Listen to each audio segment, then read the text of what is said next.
ایران کے سرکاری میڈیا نے سپریم لیڈر آیت اللہ خامنئی کی شہادت کی تصدیق کر دی ہے۔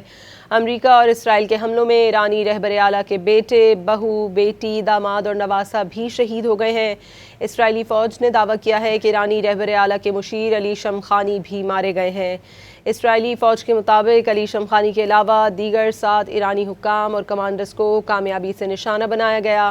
اسرائیلی حکام کے مطابق آیت اللہ علی خامنئی کے کمپاؤنڈ پر 30 بم گرائے گئے۔ ان حملوں میں ایرانی سپریم لیڈر کے درجنوں ساتھی بھی مارے گئے ہیں۔ خبر ایجنسی کے مطابق حملوں میں ایرانی وزیر دفاع امیر ناصر زادہ اور ایرانی پاسداران انقلاب کے سربراہ محمد پاکپور سمیت جوہری سائنسدان بھی شہید ہو گئے ہیں۔ اسرائیلی میڈیا نے کہا تھا کہ آیت اللہ علی خامنئی کی میت کی تصویر امریکی صدر کو دکھائی گئی ہے۔ خبر ایجنسی کے مطابق سربراہ ایرانی سپریم کونسل علی لاریجانی سپریم لیڈر کے جانشین ہو سکتے ہیں۔ ایران نے سپریم لیڈر کی شہادت کا بدلہ لینے کا اعلان کر دیا ہے۔ ایرانی فوج کی جانب سے جاری 2 ٹوک پیغام دیا گیا ہے کہ جارِ قوت کو بدترین سبق سکھایا جائے گا۔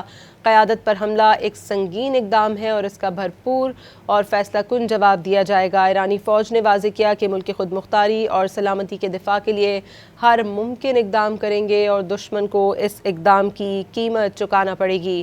ایران میں آیت اللہ خامنئی کی شہادت پر 40 روزہ قومی سوگ اور 7 روزہ عام تعطیل کا بھی اعلان کر دیا گیا ہے۔ گزشتہ روز ایران کے خلاف امریکہ اور اسرائیل کی مشترکہ جارحیت میں 201 ایرانی شہید اور 747 زخمی ہوئے۔ گرلز اسکول پر امریکی اور اسرائیلی شفقانہ حملے کے نتیجے میں شہادتوں کی تعداد 115 ہو گئی۔